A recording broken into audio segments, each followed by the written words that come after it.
This morning, I was in Fairview, Kentucky, and I was at the monument where Jefferson Davis was born. I went inside. I've toured the museum before. I bought some postcards and I bought books there before. They don't have Confederate flags for sale, although they do have some War for Southern Independence flags in the Jefferson Davis Museum, which is on site there at the monument. Now, there's a church um, there where Jefferson Davis dedicated it, and he attended there and spoke from the pulpit. And I've spoke behind that pulpit. In it's I think First Baptist in Fairview, Kentucky. Now, I talked to the current manager of it, and they have William Turner as a historian there. Some of his books, and there was a former Supreme Court judge who later I will document that had his books in the past, but they didn't have anything from Antelope Hill or Sea Haven Press. In fact, he told me he hadn't had very many visitors, but he told me in the past the bookstore was actually at the top of the monument, and they opened that up April 1st of every year, and it cost $6 to ride in an elevator to the top. When the Ku Klux Klan was active in Kentucky, they used to meet on those grounds, and they just celebrated a 100-year anniversary. It's a Jefferson Davis monument. If you go there, you can find some books on Jefferson Davis. You can tour the museum.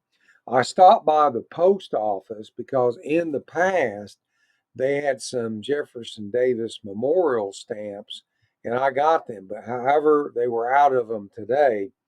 But I will display them sometime in the future. Uh, uh, the relevancy of that, he told me that they hadn't gotten any complaints. Nathan Bedford Forrest statue, which was on display in the uh, capital, Frankfort of Kentucky, I didn't see it there, although it was scheduled to be displayed publicly. I didn't ask about it, but I may write and find out, and I'll keep you updated on it. But it's a good place to go. It's in Fairview, Kentucky, just outside of Hopkinsville, Kentucky, in western Kentucky. It's very historical. There's a picnic grounds there, and I've been there with a Baptist church that I was a member of in the past. We had picnics there.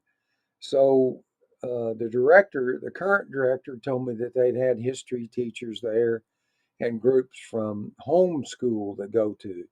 So I recommend it, and I think you should go there.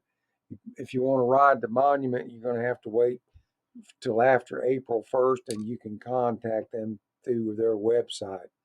So thank you for listening to my podcast on Substack. And I have a book here that I'm always collecting books, but this is an atlas of the Civil War um, by the editors of Time Life, and it has a lot of the major battles during the War for Southern Independence. And while I was there, I talked to him about Jefferson Davis. Jefferson Davis was a very intelligent man. He was the president of the Confederate States of America, and prior to that, he worked with the federal um, office representing his districts until the war began, and he was thrust by circumstances, the zeitgeist of that time.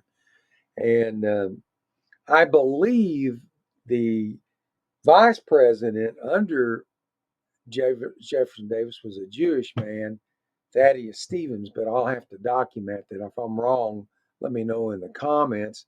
Thank you for listening today, and I'll be back with more interesting and fun subjects about various topics. David Fletcher, have a nice day.